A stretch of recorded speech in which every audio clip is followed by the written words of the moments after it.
నక్సలైట్ గ్రూప్స్లో ముఖ్య పార్టీల్లో ప్రధానమైనటువంటి పార్టీలు 3 కూడా ఐక్యమయ్యి విప్లవోద్యమాన్ని ప్రజాోద్యమాలు నిర్మించి ముందుకు తీసుకోవాలనేటువంటి స్పష్టమైన ఆశయాలతో ఐక్యమవుదామని నిర్ణయించుకోవటం భారతదేశంలో విప్లవ శ్రేణులకి ఒక శుభ పరిణామం. ఈ సందర్భంలో గతాన్ని నెమరు చేసుకొని గతంలో జరిగినటువంటి ఏవైతే ప్రధానమైనటువంటి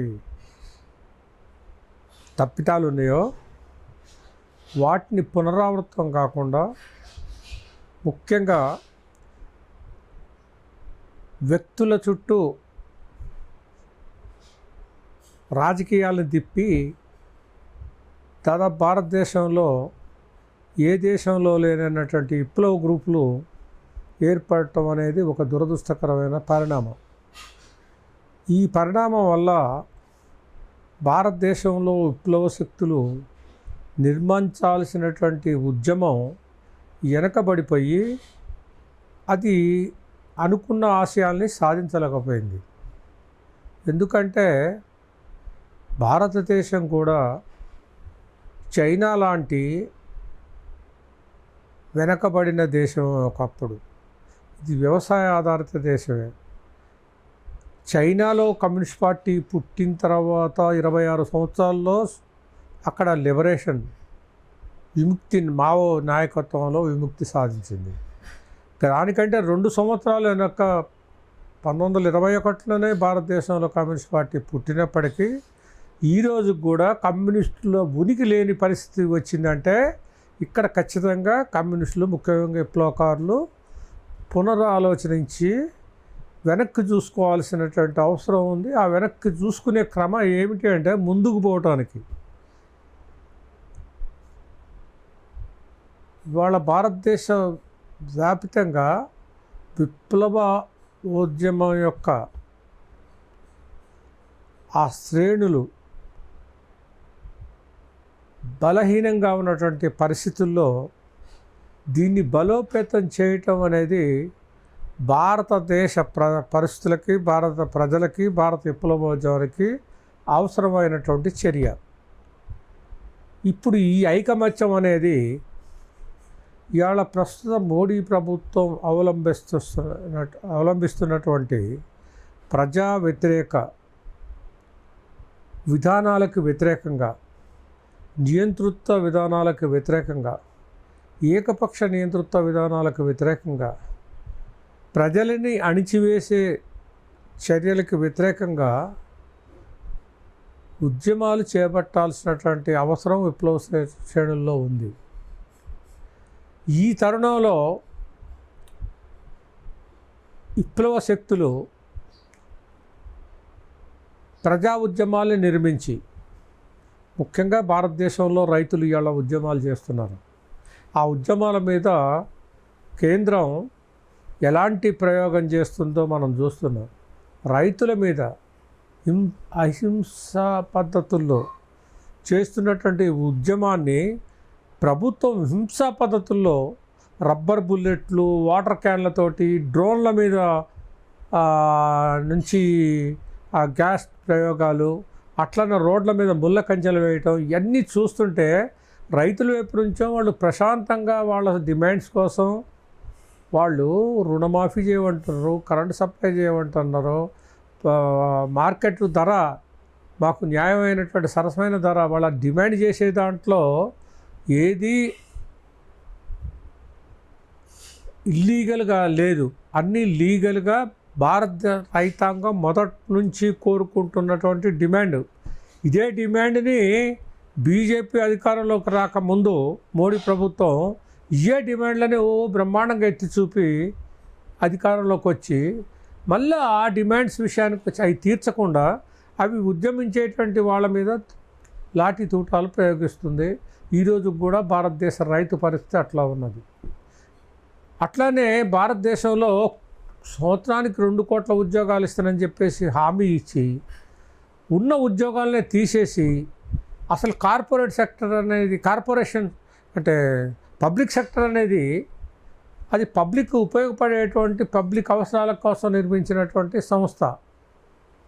అది ఆరోగ్య శాఖ కానీ లేకపోతే ఈ కరెంటుది కానీ లేకపోతే ఈ ఇన్సూరెన్స్ కానీ ఈ ప్రతి రంగాన్ని ప్రైవేట్ పరం చేసి ప్రైవేటు వాళ్ళకి అంబానీకి ఆదానికి దారాదత్తం చేసి ఎల్ఐసి అనేటువంటి సంస్థ అది భారత ప్రజల నరనరన ప్రతి గ్రామంలో ఉన్నటువంటి సంస్థని ప్రైవేట్ పరం చేస్తున్నటువంటి పరిస్థితుల్లో అంటే పబ్లిక్ సంస్థల్ని కూడా ప్రైవేట్ పరం చేస్తుంటే దాన్ని యాజిటేట్ చేసి దాన్ని ఎదుర్కొనేటువంటి పరిస్థితి లేని పరిస్థితి మన దేశంలో ఉంది.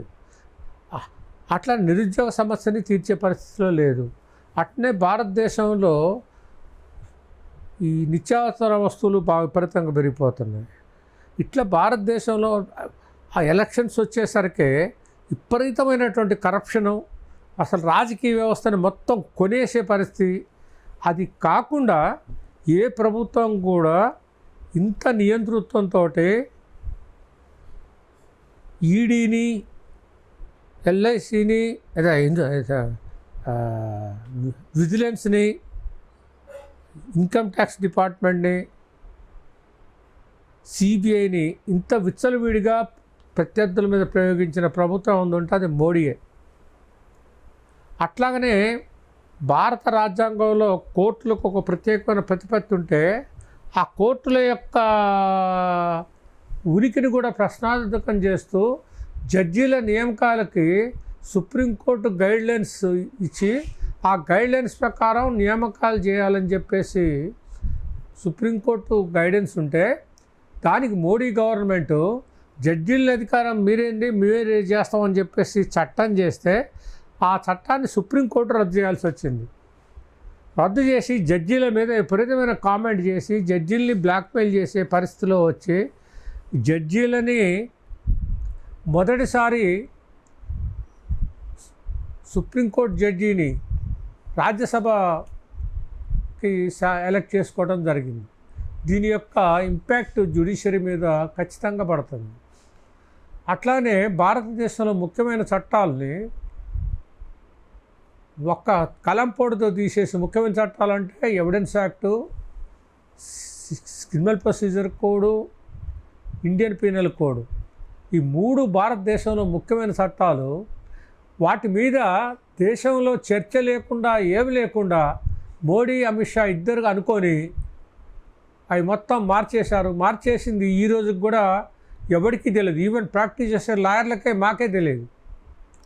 అలాంటి దుర్మార్గమైన పరిస్థితి. ఒక చట్టం తీసుకొచ్చేటప్పుడు ఈవెన్ బ్రిటిష్ వాడు కూడా అన్ని రంగాల నుంచి ఇన్ఫర్మేషన్ తీసుకొని క్రోడీకరించి కోడిఫై చేశారు. అసలు వీళ్ళు ఎవరు న్యాయవాదాలని తీసుకోలేదు. ఎవరినో ఒకళ్ళు ఇద్దరిని వాళ్ళకి ఇష్టం వచ్చిన పద్ధతుల్లో చట్టాన్ని తీసుకొచ్చి దీంట్లో ఆ ఘోరమైన తప్పిదం ఆ చట్టంలో హిట్ అండ్ రన్ అని ఒకటి ఉంది. హిట్ అండ్ రన్ అని అది ఐపీసీలో ఉంది. ఐపీసీ 304A అంటారు. అట్లానే ఈ MV act, motor vehicles act, ఈ రెండింటిని అమెండ్ చేసి హిట్ అండ్ రన్ దాంట్లో 7 సంవత్సరాలు కఠిన కారాగార శిక్షను, లక్షల కోట్లలో నష్టపరిహారం అవార్డు ఇచ్చి అమెండ్ చేశారు. దాని మీద తీవ్రమైనటువంటి వ్యతిరేకత వచ్చి భారతదేశంలో ట్రక్ డ్రైవర్లందరూ సమ్మె చేసేసరికి దెబ్బముడి తోక ముడిచి ఇప్పుడు దీన్ని అమలు చేయట్లేదు మేము అని చెప్పేసి వెనక్కి తీసుకున్నారు. అంటే ఎందుకు చెప్తున్నానంటే మోడీ అమిత్ షా వీళ్ళిద్దరే ప్రభుత్వాన్ని నడుపుతూ ఏదైనా మా ఇష్టం వచ్చినట్టే చేస్తాం, అది ప్రజల అభిష్టం ఎట్లా ఉంది, ప్రజలకు సంబంధం లేకుండా చేసేటువంటి చట్టాలు చర్యలు వీళ్ళు తప్ప. ఇంతకుముందు ఇందిరాగాంధీ కూడా చేసింది కానీ కొన్ని మాత్రమే చేసింది. వీళ్ళు ఇందిరాగాంధీ కంటే 10 times ఎక్కువ పోకడలు పోతున్నాయి. కాబట్టి ఈ పోకడలని ఎదుర్కొనాలంటే మిగతా బూర్జువా పార్టీలు వాళ్ళు రేపు అధికారంలోకి వచ్చిన బొమ్మ బొరుసులాగా అది పెనంలో నుంచి పొయ్యిలో నుంచి పెనంలో పడ్డలాగానే ఉంటుంది తప్ప ప్రజలకు నిజమైనటువంటి స్వేచ్ఛ కానీ రిలీఫ్ కానీ ఈ కాంగ్రెస్ ప్రభుత్వంతో కానీ మిగతా పార్టీలతో కానీ రాదు. అది కేవలం విప్లవ శక్తులు అంటే ప్రజా కార్యక్రమాల్ని దృష్టిలో పెట్టుకొని ప్రజలని మమైక్యం చేసి ప్రజలకు ఉపయోగపడేటువంటి ప్రభుత్వాలు రావాలంటే బ్రహ్మాండమైనటువంటి ప్రజా ఉద్యమాల్ని విప్లవ ఉద్యమాలు నిర్మించాల్సినటువంటి అవసరం ఉంది. ఈ అవసరాన్ని నిర్వర్తించేటువంటి విప్లవ శక్తులు భారతదేశంలో చాలా బలహీనంగా ఉన్నాం. ఎన్నో బలహీనతలతోటి ఆ బలహీనతలు మెయిన్గా లీడర్షిప్. ఆ లీడర్షిప్ మొదటి నుంచి కూడా భారతదేశంలో నేను గమనించాను. 1966 నుంచి నేను ఈ ఉద్యమం పుట్టినప్పటి నుంచి దీంతో నాకు సంబంధం ఉంది. దీంతో నాకు దీని మీద అవగాహన ఉంది. అసలు పురిట్లోనే ఈ లీడర్షిప్ చాలా పరిస్థితులని భిన్నమైనటువంటి అంచనాలు వేసి తప్పుదోవ పట్టించడం వల్ల ఉద్యమం కోలుకోలేని దెబ్బతీసింది అనేది నా ఉద్దేశం. దానికి ఒకటే ఉదాహరణ, ఈ చారుమూందారు 1967లో ఆయన ఒక సిద్ధాంతం లేవదీశాడు. ఏమిటి అంటే అతివాదం వల్ల ఈ దేశానికి ఎంత ప్రమాదం జరిగిందో చెప్పడానికి ఇది ఉదాహరణ. భారతదేశంలో 5,000 గ్రామాలు ఉన్నాయి. ఆ గ్రామానికి ఒక భూస్వామి ఉంటాడు, దోపిడీదారు ఉంటాడు. వాడు దోపిడీని సాధించాలని యూత్ ఉంటుంది, అదే దాని బాధితులు. వాడిని ఎలిమినేట్ చేయడానికి గ్రామానికి ఒక 5గురు చొప్పున. అప్పుడు ఆ రోజుల్లో 5,000 లక్షల గ్రామాలు. ఈ గ్రామానికి 5గురు చొప్పున 25 లక్షల ప్రజా సైన్యం ఏర్పడుతుంది, గెరిల్లాలు. అట్లానే సైన్యంలో పోలీసుల్లో కూడా కిందోళ్ళే ఉంటారు, ఎక్కువ దోపిడీకి గురైనటువంటి కింది సెక్షన్లే ఉంటారు. కాబట్టి వీళ్ళందరూ కలిసేసరికి కలకత్తా నడి రోడ్లో ప్రజా సైన్యం కవాతు చేసి 72లో ఇది వచ్చేసి 75 కల్లా విముక్తి అవుతుందని చెప్పేసి చారు రచనలని ఇప్పటికీ ఉంది. అది అట్లా అతి అంచనా వేసేసి జనం ఇంకేమో దీన్ని నమ్మేటువంటి యూత్ కానీ వాళ్ళు ఏమనుకున్నారు, ఇంకేమో నిజంగానే అంతా అయిపోతుందని చెప్పేసి అయితే కలకత్తా నడి రోడ్ల మీద సిపిఎం ప్రభుత్వమే ఎక్కడ వాళ్ళని అక్కడ కాల్చి రోడ్ల మీద పడేసింది. అట్లానే మాకు గుర్తు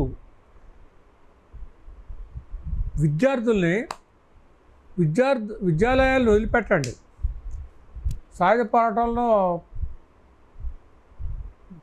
పాల్గొనండి అని పిలిపిస్తే మొత్తం దాంట్లోకి పోయారు. మిలిటెంట్లు అనుకున్నట్టు పోయినరు, అటు ఇటు కాని వాళ్ళు ఎక్కువ మంది ఉంటారు. వాళ్ళంతా వాళ్ళకి ఏదో వాళ్ళ లైఫ్లో ఇదైపోయి అట్లా విద్యార్థి ఉద్యమం మన తెలుగు రాష్ట్రాల్లోనే టోటల్గా ఈ రాజకీయాల వైపే వచ్చింది. అలాంటి పరిస్థితి పోయి ఆఖరికి ఇప్పుడు విద్యార్థి ఉద్యమం కూడా వెనకబాటు పట్టడానికి కారణం కూడా ఆ పిలిపే. మేమే గోడల మీద రాసినాం, ఈ బూర్జువా విద్యా విధానం ఎంత అభ్యసిస్తే వాడు అంత పిచ్చోడవుతాడు, అందుకనే విద్యాలయాల్ని బహిష్కరించండి, సాయుధ పోరాటంలో పాల్గొనండి. నేను రాశా నా చేతుల మీద. అట్లా విద్యార్థి ఉద్యమాన్ని కూడా అతివాద పోకడలతోటి అది నాశనం చేస్తే మళ్ళీ ఎప్పుడో పీడిఎస్ 1974లో అది ఫార్మ్ అయిన తర్వాత పీడిఎస్ ఫార్మేషన్లోనే ఆర్ఎస్యు ఫామ్ చేశారు. అంటే చూడండి, విద్యార్థి ఉద్యమంలో ఎంత ఆ పోకళ్ళు. అసలు ఒకటి ఉద్యమం ముందుకు పోతుందంటే దాన్ని సహించలేక ఇంకోటి దానికి కౌంటర్గా తయారు చేసి వీళ్ళే పోటీ తయారయ్యి మొత్తం ఉద్యమాన్ని విచ్ఛిన్నం చేసి భారతదేశంలో అసలు ఎంతో ముందుకు పోవాల్సినటువంటి ఉద్యమాన్ని ఈ వివిధ రకాల కారణాలతోటి భారత విప్లవోద్యమాన్ని చాలా వెనక్కి నెట్టిండ్రు అనే దాంట్లో ఆశ్చర్యం ఏమీ లేదు. కొంతమందికి ఇప్పుడు ఇవన్నీ చెప్తే బాధగా ఉండవచ్చు, కానీ నిజమైతే అదే. కాబట్టి ఇప్పుడు ఎలాంటి భేషజాలు లేకుండా, అసలు కమ్యూనిస్టుకి విప్లవకారుడికి భేషజాలు ఉండవు. క్రిటిసిజం, సెల్ఫ్ క్రిటిసిజం అనేది వాడికి ముఖ్యమైన ఆయుధం కమ్యూనిస్టుకి. అంటే తను చేసిన పని ఏమిటి, ఆ పని ఫలితం ఏంటి, దాన్ని ఎలా ముందుకు తీసుకోవాలి. ఆచరణ ద్వారా సిద్ధాంతం, సిద్ధాంతం ద్వారా ఆచరణ, ఇట్లా సమీక్ష చేసుకొని ముందుకు పోవాల్సినటువంటి విప్లవ శక్తులు సమీక్షలే లేవు. ఆఖరికి ఏ దేశకు వచ్చిందంటే ఒక రకంగా ఈ బూర్జో పార్టీల యొక్క ప్రభావం పూర్తిగా ఈ నక్సలైట్ పార్టీ, ఈ ఎంఎల్ పార్టీల మీద కూడా పడి వాళ్ళ కార్యాచరణ చాలా పేలవంగా, ఏదో పడికట్టులాగా, ఒక మిలిటెంట్ ఉద్యమాలు నిర్మించాల్సినటువంటి విప్లవ శక్తులు ప్యాసివ్గా ఉండాల్సినటువంటి స్పిరిట్ లేని పద్ధతుల్లో నడుస్తున్న క్రమంలో ఇప్పుడు ఈ ఉమ్మడి లక్ష్యాలతో ఏవైతే ఉన్నాయో అవి వాళ్ళ ప్రధాన లక్ష్యం ఏం కావాలంటే, భారతదేశంలో విప్లవోద్యమం నిర్మించాలంటే స్పిరిట్ తోటి ప్రజల బేసిక్ సమస్యల్ని తీసుకొని వాళ్ళని కదిలించే సమరశీల పోరాటాలు నిర్వహించడం ద్వారా మాత్రమే ఈ ఐక్యతకి ఒక సార్థకత ఉంటుంది తప్ప ఒక కార్యాచరణ లేనిది, ప్రజా ఉద్యమ బాట పట్టనటువంటి ఐక్య కార్యాచరణ వల్ల ఏ లాభం లేదు. కాబట్టి ఈ కార్యాచరణ దీనికి ముందుకు తీసుకుపోవటం కోసమేనని చెప్పేసి నేను నమ్ముతూ, అలా ముందుకు తీసుకుపోయే విప్లవ శక్తుల యొక్క పురోగామిగా ఇది దానికి లీడర్షిప్ వహించి సమరశీలమైన పోరాటాలు చేసి భారతదేశ ప్రజలకి, ముఖ్యంగా ఇప్పుడు ప్రస్తుతం మోడీ ప్రభుత్వం చేస్తున్నటువంటి ప్రజా వ్యతిరేక విధానాలకు వ్యతిరేకంగా పోరాటం చేసేటువంటి శక్తులకి లీడర్షిప్ వహించేటువంటి స్టేజ్కి చేరాలని, అలాంటి చేరిక ద్వారానే, అలాంటి ఉద్యమాల ద్వారానే భారతదేశంలో ఈ ఐక్యతకి సార్థకత ఉంటుంది అని చెప్పేసి, ఉత్తగా ఓన్లీ లెక్కల కోసం 3 పార్టీలు ఏకం కావటం వల్ల ఎలాంటి ప్రయోజనం ఉండదని, ముఖ్యంగా కార్యాచరణ ఖచ్చితంగా సమరశీలమైనటువంటి ప్రజా కార్యాచరణ ద్వారా ముందుకు పోతేనే విప్లవ శక్తులు యొక్క ఐక్యతకు ఉపయోగం ఉండి భారతదేశ ప్రజలకి ఒక దిక్సూచిలాగా వీళ్ళు విప్లవ శక్తులు, విప్లవ పార్టీల యొక్క కలయిక ఉండాలని చెప్పేసి నేను ఆశిస్తూ, ఆ క్రమంలోనే ఈ ఐక్యత ఉండాలని చెప్పేసి నేను కోరుతూ, ఈ ఐక్యత విజయవంతం కావాలని, ప్రజలు ఉపయోగంగా పడాలని, మొదటి నుంచి విప్లవాన్ని ప్రేమించేటువంటి శక్తులకి ఒక ప్రేరణగా ఉండాలని వీళ్ళ ఉద్యమ కార్యాచరణ అనుకుంటూ ఇది ముందుకు పోవాలని కోరుకుంటున్నాను.